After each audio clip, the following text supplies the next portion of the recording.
Hello everyone, welcome back to my channel. So last video में हम लोगों ने डिस्कस किया था रेशियो टू ट्रेंड मेथड के बारे में। अब देखिए, उस पे बेस मैंने आपको बोला था कि मैं नेक्स्ट वीडियो में उसके जो एग्जाम्पल है मैं वो आपको एक बार समझा दूंगी। तो इस वीडियो में मैं आपको एग्जाम्पल समझाने जा रही हूँ। अगर आप लोगों ने इससे पहले वाला वीडियो नहीं देखा है तो उसका जो लिंक है वो मैं डिस्क्रिप्शन बॉक्स में डाल रही हूँ, वो आप लोग जरूर देख लीजिएगा। तो इन दोनों वीडियो को जब आप लोग साथ में देखोगे तो ये जो मेथड है रेशियो टू ट्रेंड मेथड, ये आपको बहुत ईजिली बिल्कुल मतलब क्लियर हो जाएगा। कोई भी प्रॉब्लम नहीं रहेगी आपको उसको समझने में। तो देखिए, एग्जाम्पल बुक में एग्जाम्पल दिया हुआ है 2.16 पेज नंबर 2.43 में, जो हमारी अप्लाइड स्टैटिस्टिक है गुप्ता एंड कपूर की, उसमें आप लोग देख सकते हैं। तो एग्जाम्पल 2.16 यहाँ पे देखिए एग्जाम्पल दिया हुआ है, तो मैं डायरेक्टली आपको इन फोटो से एक्सप्लेन कर दूंगी तो आपको एग्जैक्टली क्लियर हो जाएगा। और आप लोग अगर और अच्छे से समझना चाहते हो तो आप लोग अपने साथ बुक को खोल के बैठो। तो देखिए, इसमें क्वेश्चन कह रहा है using ratio two trend method determine the quarterly seasonal indices for the adjoining data. यहाँ पे आपको देखिए, आपको क्या डिटरमाइन करना है, क्वार्टरली सीजनल इंडिसेस निकालनी। तो मैंने आपको प्रीवियस वीडियो में बताया था कि हम लास्ट में हम क्या निकालते हैं, एडजस्टेड सीजनल इंडिसेस को फाइंड कर लेते हैं। तो देखिए यहाँ पे ही हम लोग को क्या निकालना है, क्वार्टरली सीजनल इंडिसेस। अब देखिए सीजनल इंडिसेस तो निकालते ही हैं, एडजस्टेड निकालते हैं वो भी, लेकिन यहाँ पे क्वार्टरली इसलिए बोला है क्योंकि देखिए यहाँ पे जो डेटा आपको गिवन है वो क्वार्टर्स के फॉर्म में गिवन है। तो मैंने आपको यही बताया था कि आपको कुछ ईयर्स होंगे उनके लिए आपको डेटा गिवन होगा। तो देखिए सबसे पहला काम यहाँ पे हमने क्या करा है कि हमने देख लिया कि एन की क्या वैल्यू है। तो देखिए 1 2 3 4 5, तो टोटल आपको 5 ईयर्स दिए हुए हैं। दैट मीन्स एन आपका क्या है, ऑड है। और यहाँ पे हर क्वार्टर की वैल्यू आपको गिवन है। अब देखिए यहाँ पे हमें क्या करना है, फर्स्ट स्टेप हमने क्या बोला था कि हम लोग हमेशा मल्टीप्लिकेटिव मॉडल को अज्यूम करते हैं इस मेथड को फॉलो करने के लिए। तो पहला काम हमारा होता है कि हमें जो ट्रेंड लाइन होती है उसको एडजस्ट करना होता है। तो ट्रेंड लाइन एडजस्ट करना आप लोग को बहुत अच्छे से आता है। तो देखिए सबसे पहले हर ईयर के करस्पॉन्ड हमने जो उस ईयर का एवरेज जो सम था वो हमने देखिए नोट डाउन कर लिया है। तो आप लोग डायरेक्टली इसको कर सकते हो। अब देखिए जो सबका सम था, अब जैसे पहला वाला आप देख सकते हो 1995 है, तो इन सभी का हमने सम किया, सम इनका आया 140। देन 1996 था, इन सबका सम किया वो आया 180। इसी तरह से सारे ईयर्स का सम हमने लिख लिया। अब देखिए हर ईयर के करस्पॉन्ड हमने नेक्स्ट इस पिक में हमने देखिए सबका जो टोटल था वो हमने लिख लिया। टोटल के बाद हमने इन सभी का एवरेज निकाल लिया। तो एवरेज निकालने के लिए हमने इसको क्या करा है, 4 से डिवाइड कर दिया है। अब आपको पता है कि हमें जो ट्रेंड इसकी वैल्यू निकालनी होती है, ट्रेंड वैल्यू। तो ट्रेंड वैल्यू के लिए हमें अगर एन की वैल्यू हमारी ऑड है तो हमें क्या करना पड़ता है, ओरिजिन को शिफ्ट करना पड़ता है। तो हमने ओरिजिन शिफ्ट कर ली है 1997 पे। तो इसका मतलब है टी को हमें डिफरेंट डिफरेंट ईयर्स लेने हैं। जैसे कि 1995 ली पहले टी की वैल्यू, तो 1995 माइनस 1997 किया तो -2 आ गया। 1996 माइनस 1997 किया तो -1 आ गया। देन 1997 माइनस 1997 किया तो 0 आ गया। तो इसी तरह से हम सारी वैल्यूज को फाइंड आउट कर लेंगे। नाउ अब देखिए x की वैल्यू हमें पता चल गई है। अब हम x स्क्वायर निकाल लेंगे, देन xy निकाल लेंगे। बिकॉज हमें पता है, क्योंकि हमें देखिए principle of least square use करना है।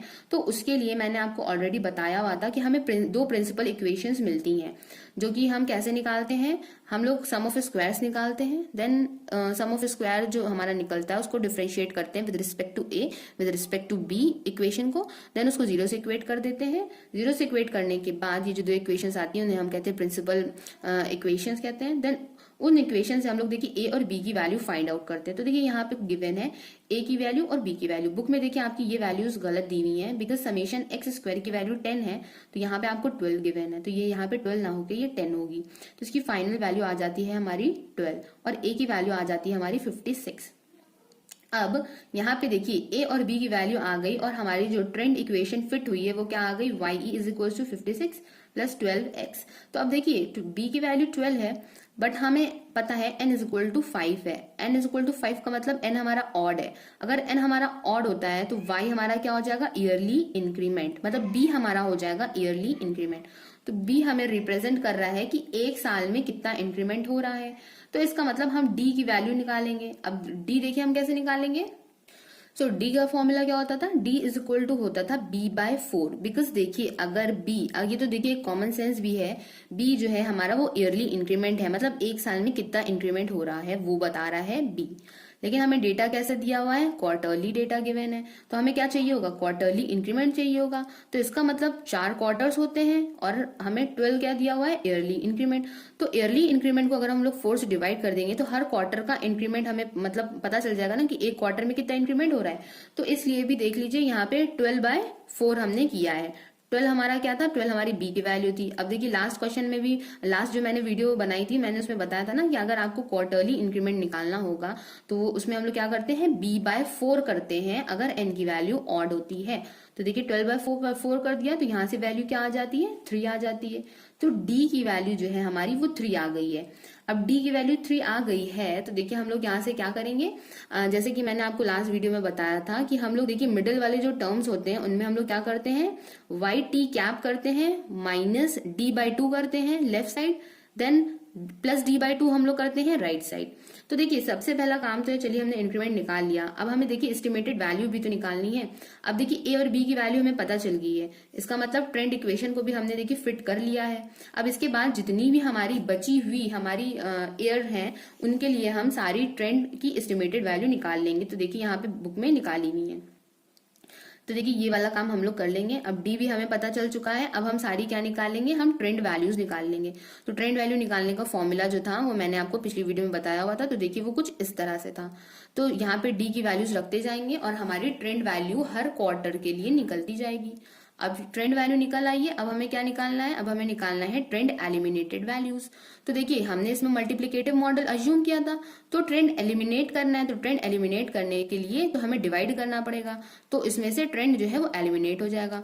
तो हमें क्या करना होता है, जो गिवन वैल्यू, देखिए क्वेश्चन में जो वैल्यू गिवन है फर्स्ट वैल्यू वो है 30 और एस्टिमेटेड वैल्यू से डिवाइड करना है। तो अब देखिए जो एस्टिमेट करी है वैल्यू हमने वो क्या है 2.27.5, ये हमने एस्टिमेट करी थी वैल्यू, इससे हमने डिवाइड किया और मल्टीप्लाई कर दिया 100 से।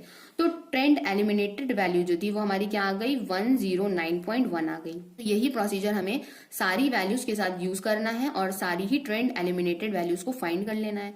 अब देखिए जो ट्रेंड एलिमिनेटेड वैल्यूज आ गई इनका हम लोग क्या करते हैं, एवरेज फाइंड कर लेते हैं। तो देखिए ये है टोटल इनका, और देखिए फर्स्ट वैल्यू भी इसकी थोड़ी सी यहाँ पे मिसप्रिंट हो गया होगा, तो यहाँ पे 463.9 है। तो देखिए ये टोटल हमने निकाल लिया। टोटल के बाद हमने ये निकाला इसका एवरेज। एवरेज निकालने के लिए इसको डिवाइड कर दिया है 5 से। अब ये जो वैल्यूज आई हैं ये आपकी क्या है, अनएडजस्टेड सीजनल इंडिसेस है। अब इनको हमें एडजस्ट करना पड़ेगा। तो एडजस्ट करने के लिए हम इसको मल्टीप्लाई करेंगे एक करेक्शन फैक्टर से, जिसको हम लोग बोलते हैं के।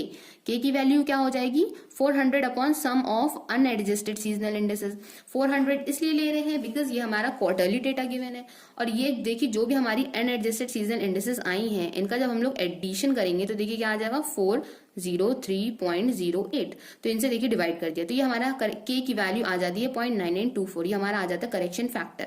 अब इस करेक्शन फैक्टर को जब हम लोग मल्टीप्लाई कर देंगे इन सारी वैल्यूज से तो देखिए यहाँ पे नीचे आ जाती हैं इसकी एडजस्टेड सीजनल इंडिसेस, और ये हो जाता है हमारा फाइनल आंसर।